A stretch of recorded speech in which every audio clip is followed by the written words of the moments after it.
Pues muy bienvenidos a todas aquellas personas que nos escuchan a este programa semanal de Canas. Sostenemos el programa todos los jueves de 12 de la tarde a 1 de la tarde por Radio UPAV. Nos pueden sintonizar en www.upabradio.edu.mx y a eso de la 1:15, 1:15 más o menos, pueden ingresar a la página de UPAV Radio en Facebook y en la sección publicaciones pueden encontrar este programa y ya pues lo pueden incluso ver o escuchar como ustedes quieran. Con la novedad, bueno, ya no tan novedad, pero ya llevamos unos 5 o 6 programas que también nos están retransmitiendo la Radio Más del estado de Veracruz.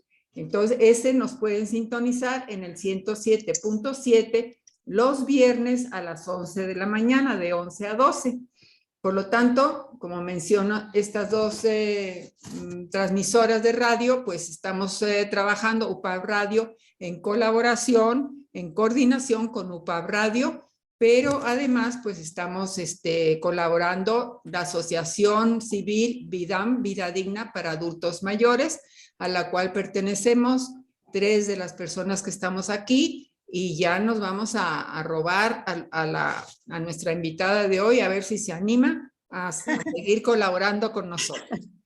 Aquellas personas que deseen ver algún programa o tengan interés, curiosidad en ver los temas que hemos tocado ya en programas pasados, pues pueden entrar ya sea a SoundCloud, a Instagram o a Twitter. Ahí buscan en UPAV Radio y cuando ya estén ahí buscan en Canas, Canas, y ahí pueden ver los programas pasados.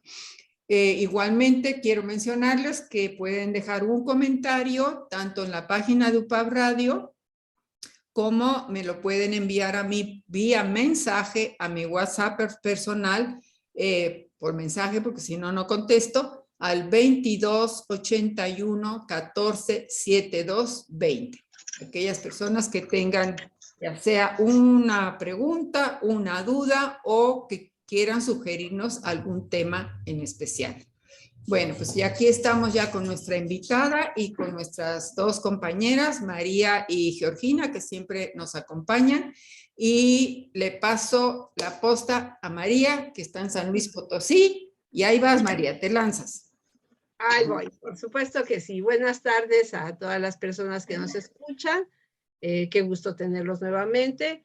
Buenas tardes a Georgina. Buenas tardes, Rosa. Pues empezamos con nuestro programa de hoy, que tenemos un tema muy interesante. Para abordar ese tema interesante, que es el tema de las jubilaciones, tenemos una invitada muy buena, especialista en ese tema, que se llama Dolores Martínez Amilpa. Dolores, bienvenida. Muchas gracias que nos acompañas. Tratemos de sacarte todo el jugo posible de tu exposición, porque sí es un tema que a muchos nos afecta. Bueno, más bien a todas las que estamos aquí, por una razón u otra.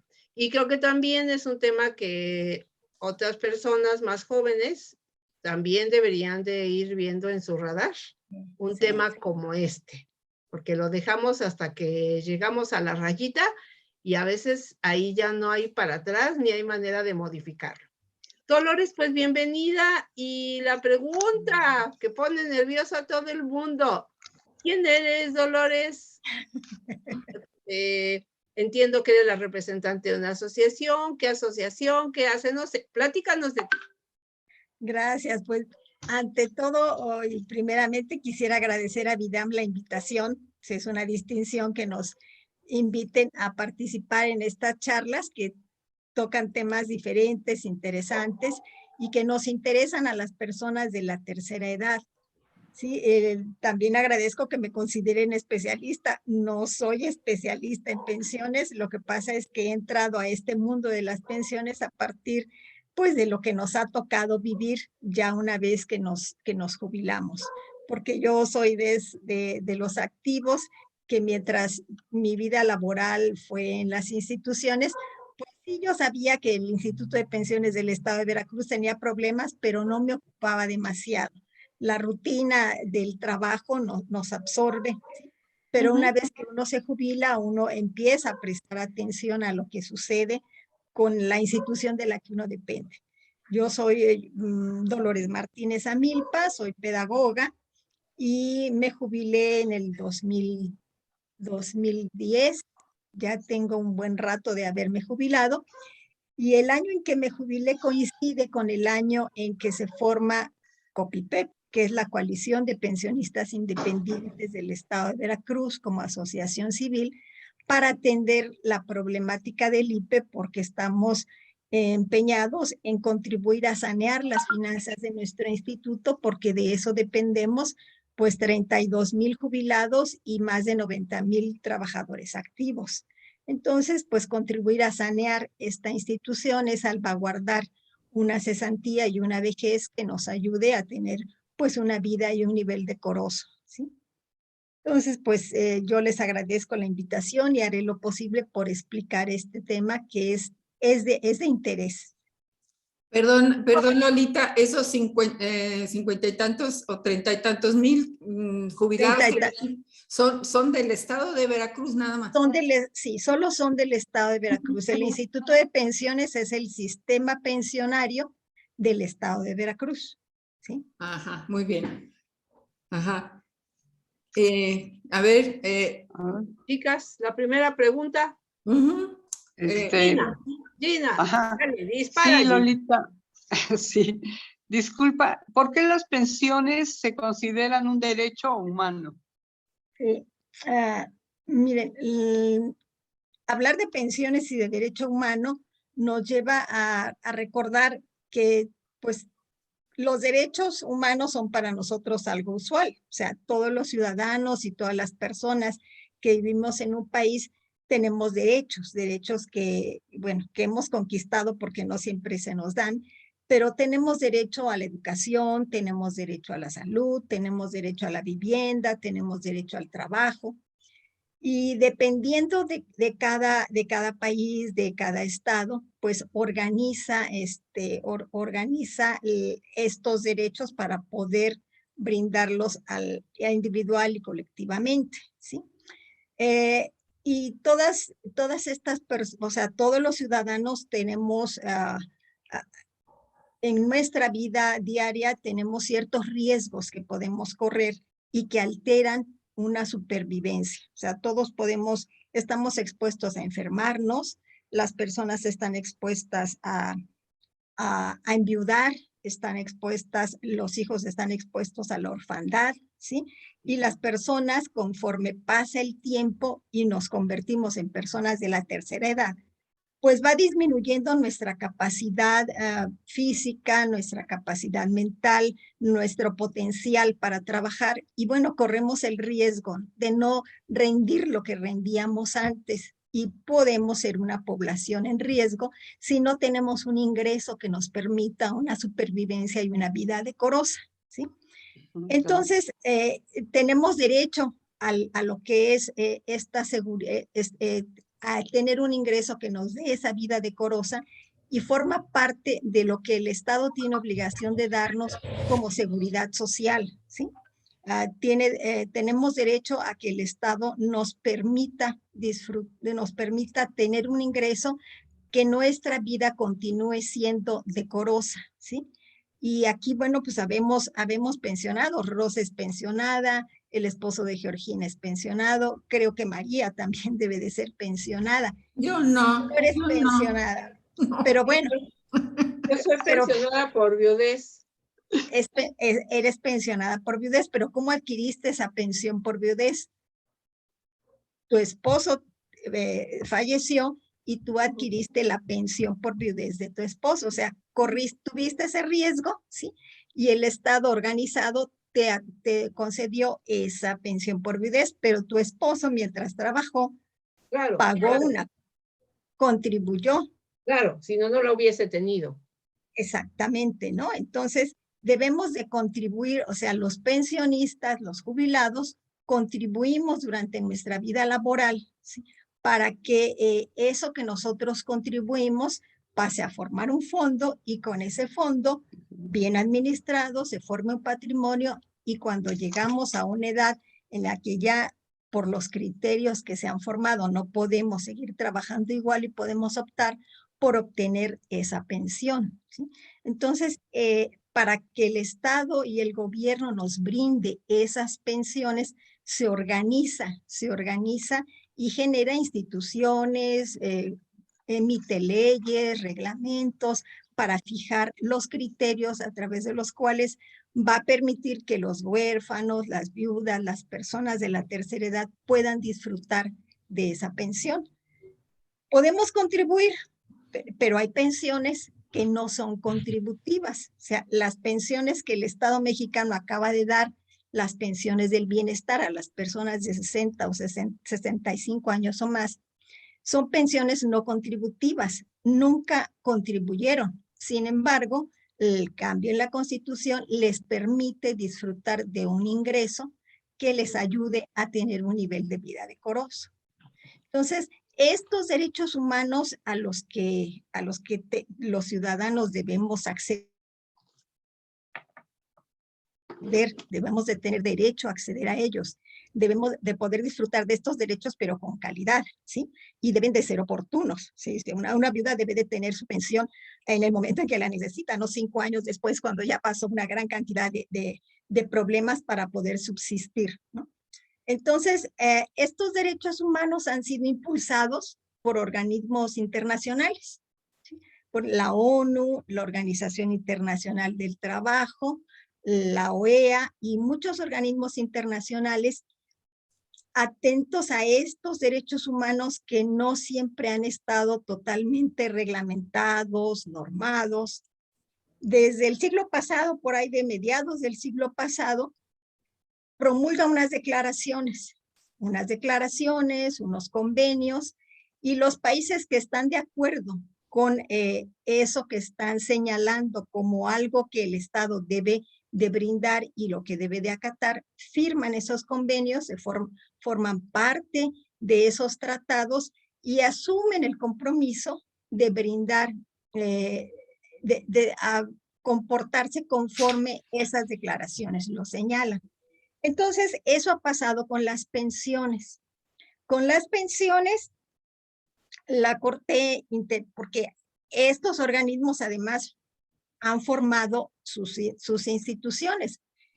Ahora nosotros conocemos que hay una Comisión Estatal de Derechos Humanos, que hay una Comisión Nacional de Derechos Humanos, que no la había hace 20 años, hace 25, ¿sí? Pero estas instituciones son a las que podemos acudir a quejarnos cuando nuestros derechos son violentados, cuando están atentando contra nuestros derechos, podemos acudir a estas instituciones. Entonces, se ha creado la Corte Interamericana de Derechos Humanos, la Corte Internacional de la Haya, que es el brazo jurídico de la ONU, ¿sí? Entonces, son para que cuando nosotros, los ciudadanos, ya agotamos los recursos de justicia para proteger nuestros derechos y no lo hemos logrado, entonces podemos recurrir a estas instancias internacionales, ¿sí? O sea, los derechos humanos han evolucionado, han creado sus instituciones para proteger a los ciudadanos y que puedan acceder a esos derechos. Entonces, la pensión está considerada como parte de la seguridad social, como esos servicios sociales que el Estado y el gobierno tiene obligación de proporcionarnos para que tengamos una vida decorosa y estar protegidos de riesgos de enfermedad, riesgos de vejez, riesgos de orfandad, riesgos de viudez. Entonces, poco a poco se ha ido fortaleciendo, se han ido creando instancias para proteger los derechos humanos y la pensión está considerada como un derecho humano. Cuando es contributiva, pues se considera que al yo jubilarme es una extensión de mi salario o es un salario diferido porque ya contribuí durante mi vida laboral. Entonces, es la manera en cómo se han generado ciertas normas, ciertas reglas para tener criterios y poder brindar esa seguridad social. Por eso es que las pensiones forman parte como derecho humano, forman parte de la seguridad social, a la que el Estado y el gobierno está obligado a brindar y a proteger para evitar riesgos cuando se incurra en ciertas situaciones. Y Lolita, disculpa, y bueno, eso es en general, bueno, por supuesto, En México general. está incluido, pero ¿cómo están organizadas las pensiones, esta cuestión de las pensiones en México? Bueno, en México tenemos instituciones de seguridad social, ¿sí? La pensión forma parte de la seguridad social. Y tenemos dos grandes instituciones de seguridad social.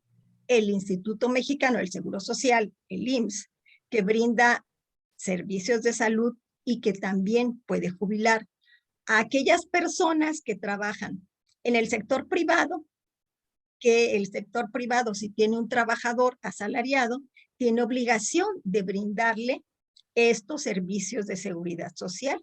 Paga una cuota, el trabajador paga su cuota, ¿sí? Y con los criterios que fija cada institución, llegado el momento, si reúne los criterios, se jubila si ha trabajado en iniciativa privada a través del IMSS. Si ha trabajado en el gobierno federal, la otra gran institución de seguridad social es el ISSSTE, ¿sí? El ISSSTE también brinda servicios de salud y también brinda el servicio de la pensión, ¿sí? O sea, como parte de los servicios de seguridad social que debe de brindar. Esas son como las dos grandes instituciones. Se reúne con nosotros, Marva.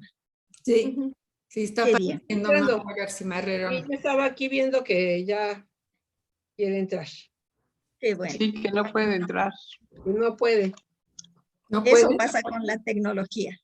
Sí, yo siempre digo que la tecnología no tiene palabra. Se falla en cualquier momento. En cualquier momento. Sí. Pues estas son las dos grandes instituciones pensionarias de seguridad social, las dos grandes instituciones de seguridad social, pero cada estado de la República Mexicana organiza sus institutos pensionarios. En Veracruz es el IPE, ¿sí? Porque el gobierno del estado tiene sus propios empleados. ¿Qué tal, Marva? Buenas tardes. Ya estás, Marva, qué bueno. No se te oye. El micrófono, Marva, por favor. Tu micrófono. El micrófono. Micrófono, Marva, no se te oye. A ver, no. Ya lo activaste, ya. Ahí Ya. está, ahí está. Sí. Hola, ya ando aquí. Hola. Hola, buenas tardes. Marva. Aquí estamos más. Hola, Marva. Pues qué bueno que tenemos una participante más en Decana. Sí. Muy bien. Y Pues estamos platicando de las pensiones, Marva. Gracias. De estas pensiones como derecho humano que Sí, forman sí, parte sí. de la seguridad social y que en México las dos grandes instituciones que brindan servicios de salud y también de pensión, el IMSS para los trabajadores de iniciativa privada y el ISSSTE para los trabajadores del gobierno federal. Y cada estado también organiza para sus propios trabajadores su sistema pensionario. Pero también las grandes empresas tienen organizado su propio sistema pensionario. Pemex tiene su sistema pensionario. Comisión Federal de Electricidad tiene su propio sistema pensionario. El Banco de México tiene su sistema pensionario. La Suprema Corte de Justicia de la Nación tiene su propio sistema pensionario. Entonces llegamos a tener en el país más de 1,000 sistemas pensionarios diferentes. Órale. Sí, porque en el marco de esta autonomía, en el marco del manejo del presupuesto de cada institución, ¿sí? O de las grandes empresas, pues organizan su propio sistema pensionario, ¿sí? Pero estos sistemas pensionarios se vienen formando por ahí de los 50 del año pasado, antes del siglo pasado, perdón. Y estos modelos son lo que le llamamos el modelo solidario. La contribución de los trabajadores activos y de los patrones pasa a formar un fondo. Ese fondo se administra, se invierte, se conforma un patrimonio, y esto, cuando las personas llegan a la edad de jubilación, este patrimonio bien administrado se utiliza para pagar esas pensiones. Entonces, en este modelo de beneficio definido, que yo sé con lo que he contribuido y mi sistema pensionario me dice, vas a tener derecho según lo que has contribuido, según los que has ganado, ¿sí? a esta pensión, reuniendo estos requisitos. Por muchos años así ha funcionado los sistemas pensionarios. Pero con estos cambios económicos aparecen las AFORES, las administradoras del Fondo del Sistema de Ahorro para el Retiro, ¿sí? Lo que se conoce como las AFORES, por ahí de los 80, surge este sistema de ahorro para el retiro. Y cambia el esquema. Ya no es que la contribución de los activos pasa a formar un fondo bien administrado y de ahí se le paga a los pensionados. Aquí son cuentas individuales con la participación de la banca. Entonces entra a formar parte ya de lo que le hemos llamado la tendencia de privatización de las pensiones. Entonces ya las pensiones las está administrando la banca. Y la banca cobra una comisión por administrar esas pensiones. Y entonces la pensión ya no es de beneficio definido, sino de contribución definida. Dependiendo de lo que yo he contribuido en mi cuenta individual, es lo que yo voy a obtener como pensión, reuniendo requisitos de edad, de años de contribución. Pero eso ha mermado, eso ha reducido mucho el monto con que se reciben estas pensiones. En el 90 hubo un gran boom, ¿sí? Y las generaciones de las AFORES que empezaron a jubilarse, por ejemplo, en Chile, pues empezaron a darse cuenta que la retribución de la pensión era muy pequeña y hubo estallidos sociales y tuvieron que hacer cambios y modificaciones, ¿no? Entonces, estos sistemas de las AFORES, el IMSS entró al sistema de AFORE, el ISSSTE hizo un cambio en su legislación porque aparecen las AFORES, porque cambia la Ley Federal del Trabajo. Y el ISSSTE también hizo su modificación y tiene su AFORE y aparece pensionista, ¿sí? Pero nosotros afortunadamente en Veracruz no estamos en este sistema de cuentas individuales. No todos los sistemas pensionarios están en las AFORES, pero una gran parte sí. Y ellos están teniendo en este momento pues graves problemas porque el banco invierte conforme le parece que debe de invertir, decide sobre su programa de inversión. Si hay ganancia, el banco sigue cobrando su comisión, y si hay pérdida, pues el fondo del que va a alimentar a las pensiones, pues se reduce, ¿sí? Pero las pérdidas son para quienes ahorran, pero no para quien invierte, que es el banco. El banco sigue teniendo sus propios beneficios, ¿no? Entonces, es un sistema que al pasar del beneficio definido a la contribución definida, cambió totalmente el panorama de las pensiones. Y hay descontento sobre las pensiones. Y en Veracruz luchamos por no entrar al sistema de AFORES y de cuentas individuales, sino mantener sano nuestro instituto pensionario para que podamos continuar con nuestro modelo de solidaridad generacional. Es lo que, como están organizados los grandes sistemas pensionarios del país aquí en México. Oye, entonces sí enfrentan como una serie de problemas importantes este sistema de pensiones, ¿no? Sí, el país enfrenta una grave crisis de pensiones, ¿sí? Que ya se vislumbra, que ya se advierte, ¿sí? Y va aparejado el problema de las pensiones, pues con lo que ha sucedido en el entorno, en el contexto, ¿no? O sea, económicamente ha habido cambios, ¿sí? O sea, tenemos 30 años de un modelo neoliberal, ¿sí? De una tendencia privatizadora de todos los bienes. Y el que haya esta tendencia privatizadora que entró a las pensiones a través de las AFORES evita que el Estado pueda tener el control y pueda ser el que rige este mecanismo de las pensiones. Depende, en las AFORES depende de la banca.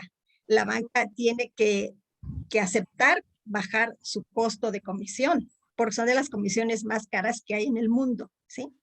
Entonces, pero el Estado no lo puede obligar, ha perdido esa capacidad rectora, ¿sí? También tenemos que las pensiones también están afectadas porque en el país hay una precariedad en el trabajo. O sea, el trabajo no es un trabajo, hay mucho trabajo informal. Toda la informalidad toda la informalidad no paga una contribución y no toda la informalidad tiene 60 años y más para poder acceder a una pensión no contributiva, ¿no? Hay mucha gente joven y adulta, ¿sí?, que por años trabaja y no accede a la seguridad social. Y no solo es el comercio informal, nosotros conocemos a muchos compañeros que trabajan en el gobierno, en las universidades, en dependencias, que trabajan por contrato y tienen 5, 10, 15, 20 años por contrato y nunca acceden a una base. Y esa base no les permite ser contribuyentes y no les permite acceder a la seguridad social, ¿sí? Y de esos en el gobierno hay muchísimos, en las universidades hay muchísimos, en las instituciones. Entonces, el salario mínimo por mucho tiempo estuvo en un nivel muy bajo, ¿sí? Entonces, todo el trabajo, el desarrollo del trabajo en el país no ha sido la mejor circunstancia. Se dice que hay precariedad en el trabajo, que hay pauperización en el trabajo. Y si a eso le agregamos que la esperanza de vida ha aumentado, porque efectivamente vivimos más. Afortunadamente tenemos la posibilidad. Antes quien llegaba a los 80 era una odisea y ahora pues llegamos a los 80 y podemos seguir viviendo bien y en buenas condiciones, según nosotros tengamos situación económica, familiar, etcétera. Pero la esperanza de vida ha aumentado. Entonces hay una explicación muy simplista, muy reduccionista, que dicen, es que la crisis de los sistemas pensionarios y por lo que no tienen suficiente dinero para pagar las pensiones, es porque ahora hay muchos jubilados y menos activos. La proporción se ha invertido. Sí, efectivamente, cuando los sistemas pensionarios empezaron, había más activos que jubilados. Pero conforme el tiempo pasó y las personas llegaron a la edad de jubilación, ¿sí? Pero ¿cuántos nos hemos jubilado y nuestras plazas no son ocupadas por otra persona, ¿no? Ahí se quedan las mejores plazas, la universidad está llena de maestros por horas, ¿sí? De maestros contratados por tiempo y hora, pero los tiempos completos, que es el mejor pago, ¿sí?, ese no se suple, ¿sí? Entonces, se han combinado entre que sí hay mayor esperanza de vida, pero esa pauperización en el trabajo, que no aumente la cantidad de personas que van a contribuir a la seguridad social, pues no se aumenta el fondo, o sea, no hay un ahorro, ¿sí? Entonces, se combinan estas situaciones más los 1000 sistemas de pensiones que hay en el país, y esos 1000 sistemas son distintos, ¿sí? Están fragmentados, es muy difícil saber que hay un patrón o hay una sola forma, ¿no? Hay criterios distintos, hay sistemas mixtos, hay pensiones del Estado, sigue manteniendo el modelo solidario intergeneracional, otros lo combinan con las AFORES, hay muchísimos. Entonces, se han generado muchas iniciativas de ley para atender este problema, porque el gobierno se está dando cuenta que cada vez lo que tiene que invertir en las pensiones se incrementa, que le está significando un gasto que no se estabiliza, sino que ven aumento, y por la proyección demográfica le va a significar todavía más gasto, ¿sí? Entonces, el problema es de una suficiencia financiera, ¿sí? De una sostenibilidad financiera para los sistemas de pensiones. Entonces, se han generado muchas iniciativas y una de las que a mí me parece mejores señala que es que hay que hacer un diagnóstico. Hay que hacer un diagnóstico y hay que tratar de conformar un marco legal regulador en el que todos estos sistemas pensionarios, además de que sepamos cómo están y cuáles son sus características, un marco regulador legal, federal, que pueda señalar criterios semejantes, mecanismos de transparencia, porque parte del grave problema de los sistemas pensionarios ha sido la opacidad, ha sido la falta de transparencia, la falta de rendición de cuentas. Mientras había dinero no rendían cuentas, ahora que ya no alcanza, piden ayuda, ¿sí?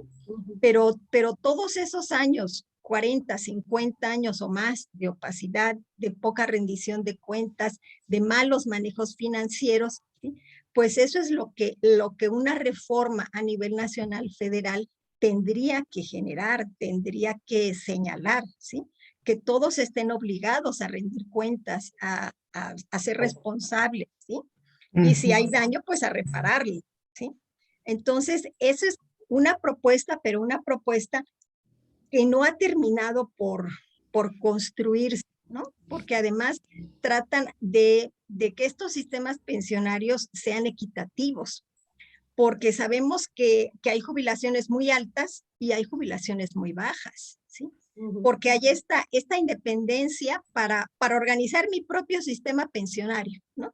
Entonces, pues yo del presupuesto que recibo, formamos un fideicomiso y el dinero público pasa a ser parte del fideicomiso más mi contribución, y entonces cuando nos jubilemos nosotros nos alcanza para pensiones altas, ¿sí? Y lo pueden hacer porque la ley se los permite. Entonces, hay jubilaciones muy, muy altas. Los magistrados se jubilan con pensiones altísimas. No fijan topes, pero hay quienes se jubilan con el salario mínimo y tienen pensiones muy pequeñas. Entonces, pues todo esto es lo que se busca y lo que sería recomendable que se regulara, ¿sí?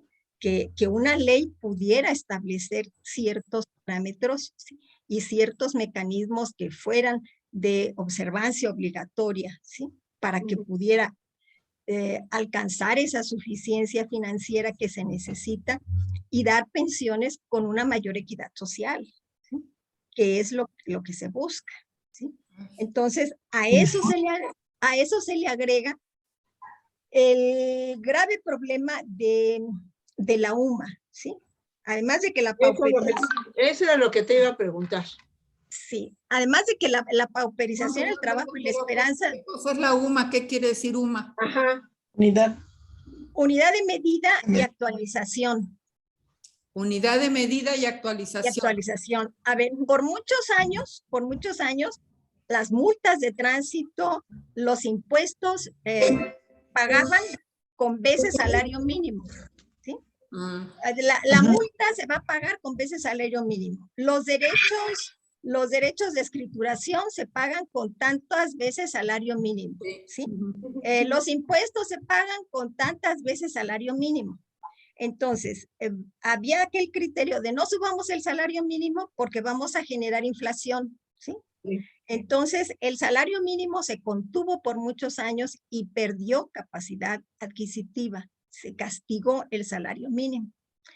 Entonces, por ahí del 19 a los legisladores se les ocurre, y bueno, tienen una buena ocurrencia, de generar una unidad de medida y actualización que sustituya al salario mínimo para ese tipo de pago de obligaciones.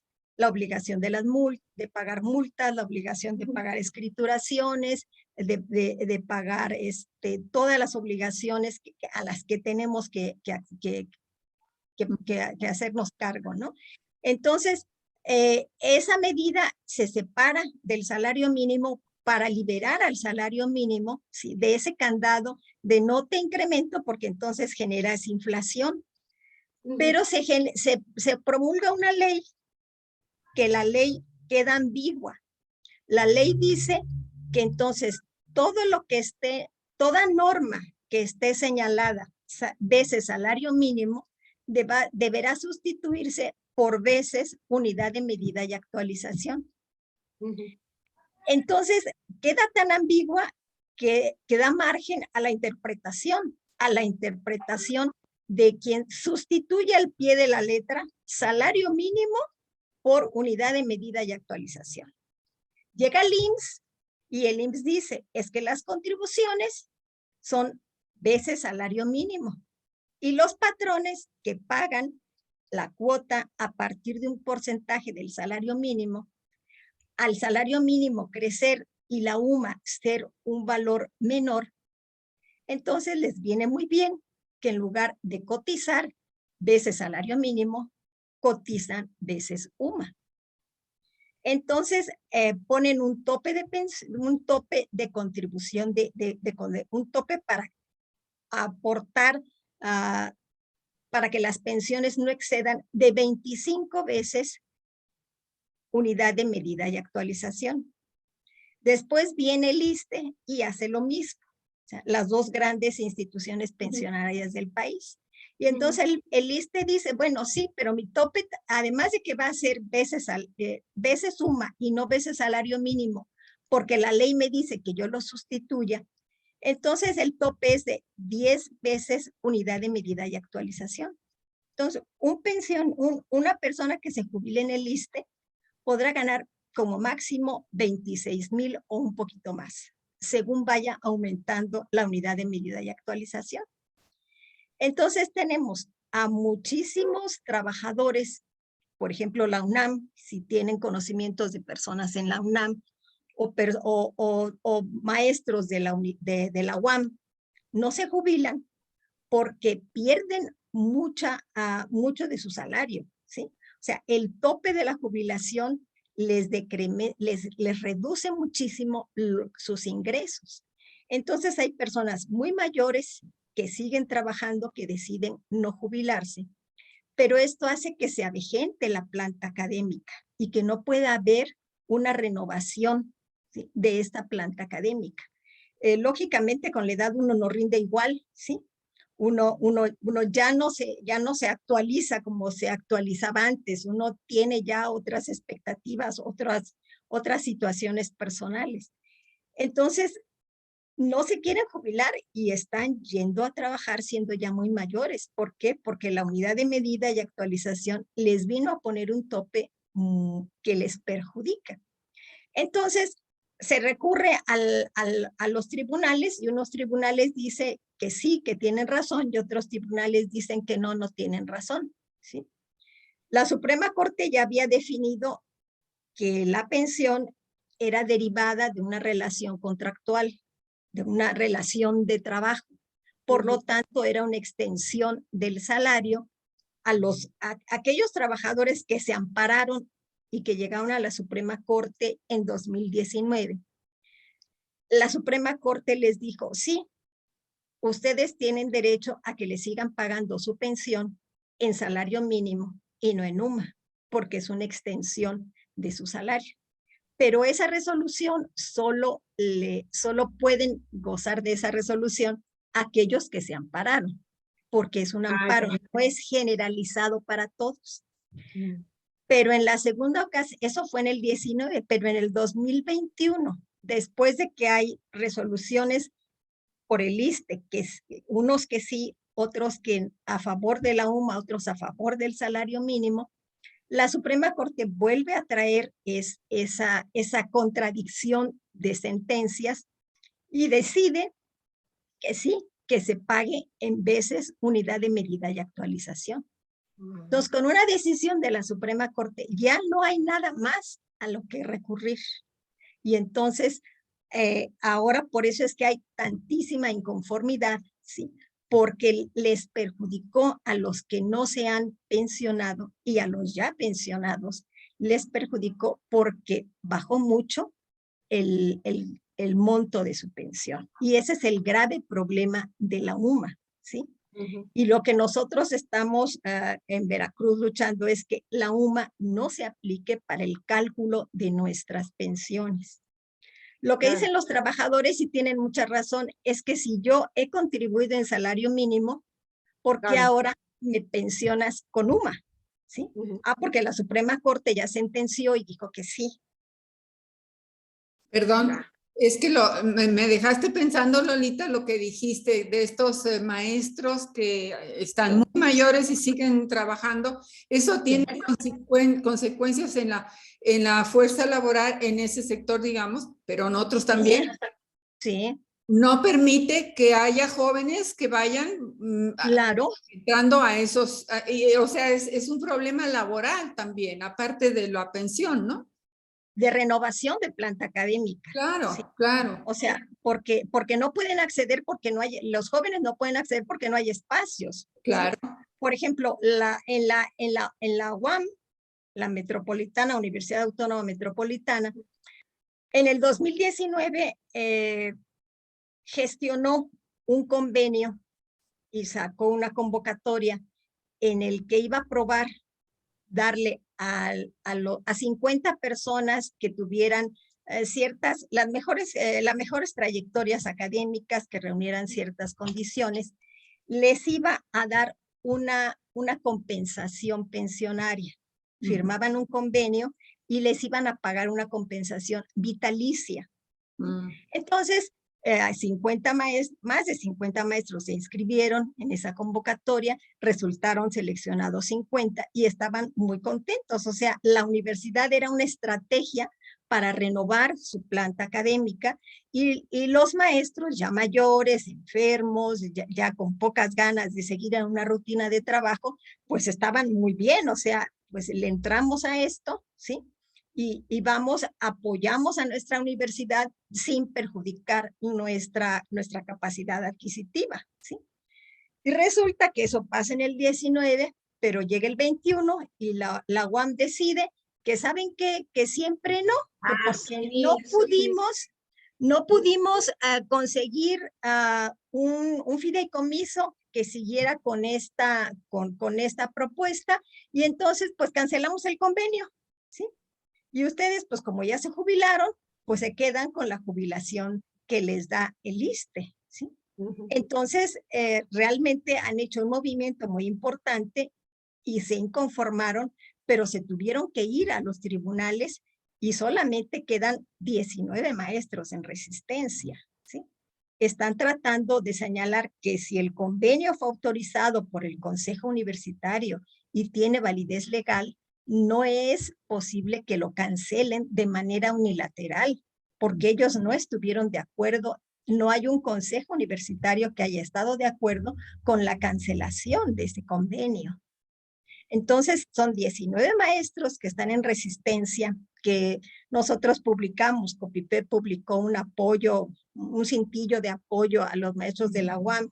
Ahorita, cuántas veces nos piden apoyo, pues cuántas veces lo hacemos, porque nos parece una lucha justa. O sea, si ya les diste un convenio, pues a lo mejor ya no más maestro, no vuelvas a sacar otra convocatoria, pero mantén el compromiso que asumiste como una universidad abierta al tiempo, ¿no? O sea, es bastante injusto y es un atentado a sus derechos humanos y es terrible, ¿no? Terrible, terrible, me parece terrible. Sí. Entonces son parte de estas trayectorias y de las complicaciones que tienen los sistemas pensionarios. Mientras no haya una reforma a nivel nacional que pueda regular esto, las soluciones son reformas parciales, y todas las reformas siempre concluyen en vamos a incrementar las cuotas. Entonces, los activos tienen que pagar más, el patrón tiene que pagar más, y son soluciones de corto tiempo. O sea, son soluciones de un plazo muy corto, alcanza para unos años.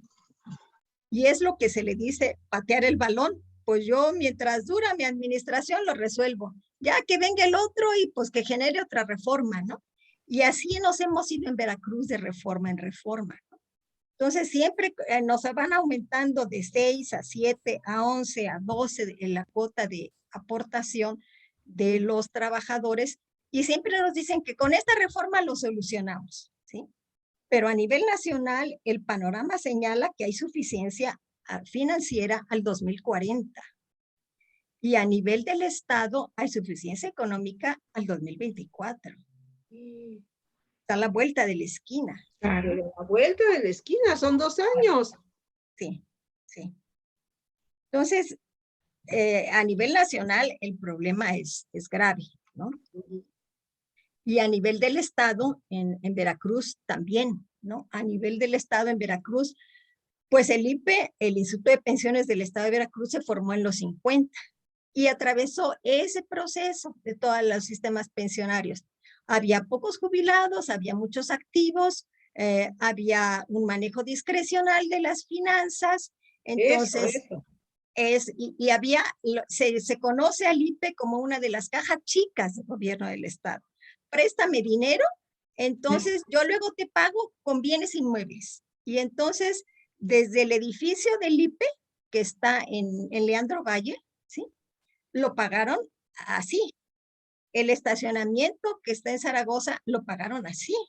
No me devuelves el dinero, me das un bien inmueble, pero me reduces liquidez. ¿Sí? Claro, bueno, claro. Pero cuando me dan un bien inmueble de buena plusvalía, bien.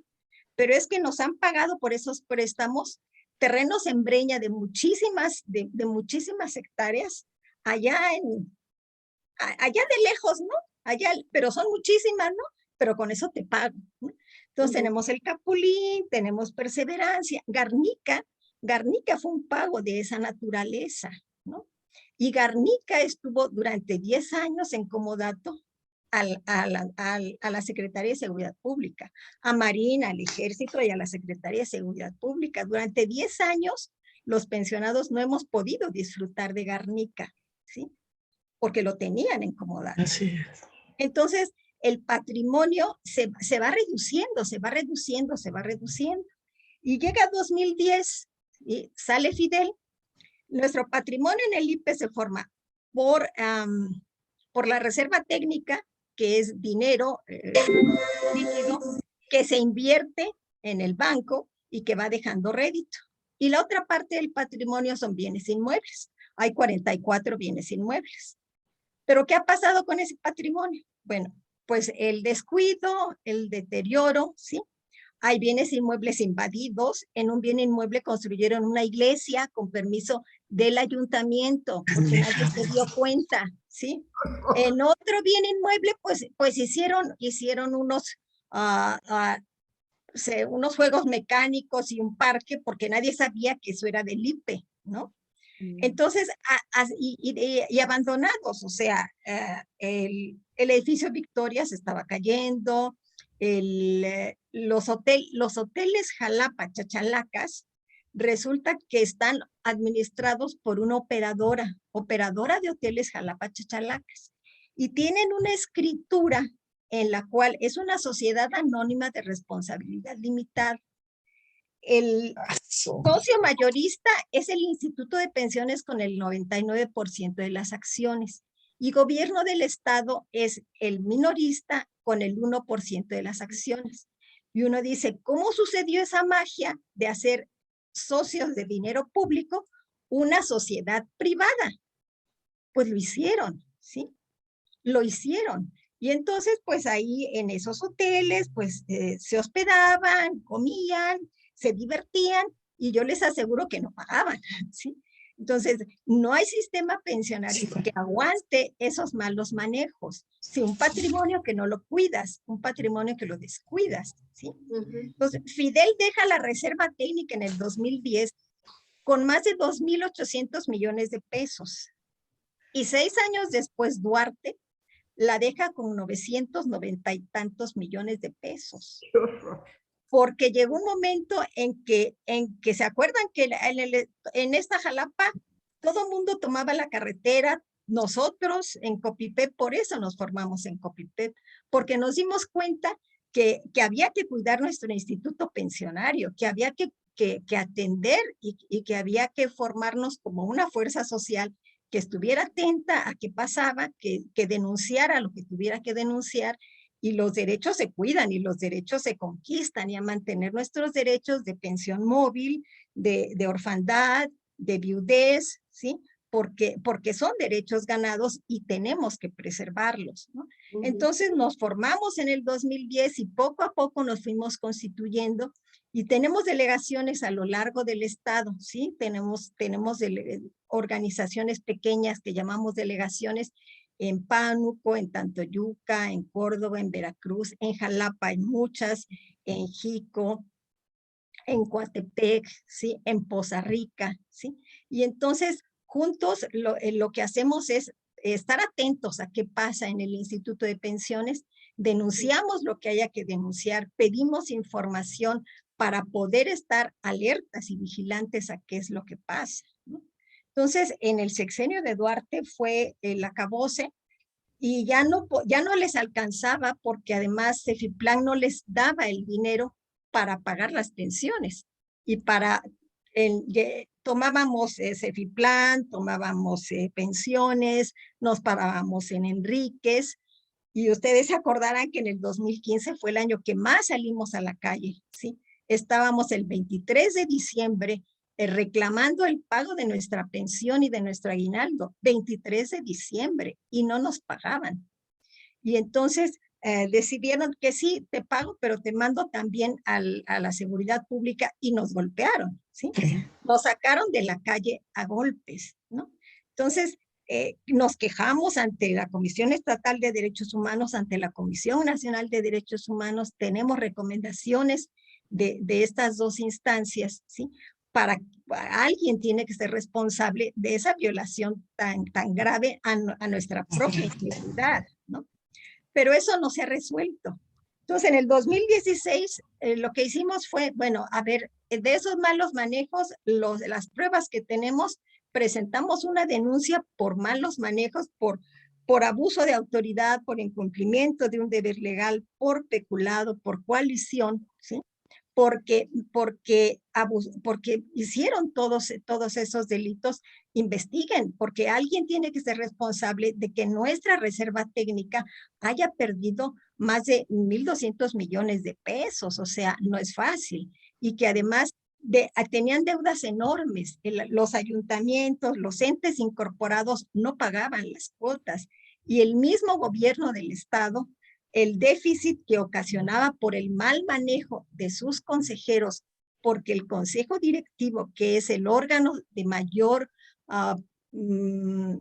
autoridad en el IPE, está formado por secretarios de gobierno del estado, en su mayoría, y por representantes de los sindicatos, pero no hay un solo representante de jubilados.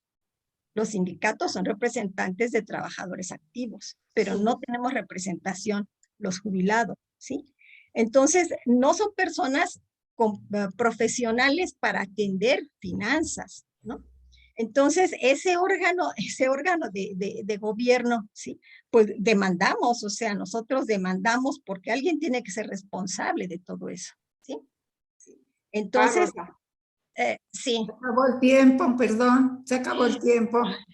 Lo siento. Váyanse despidiendo.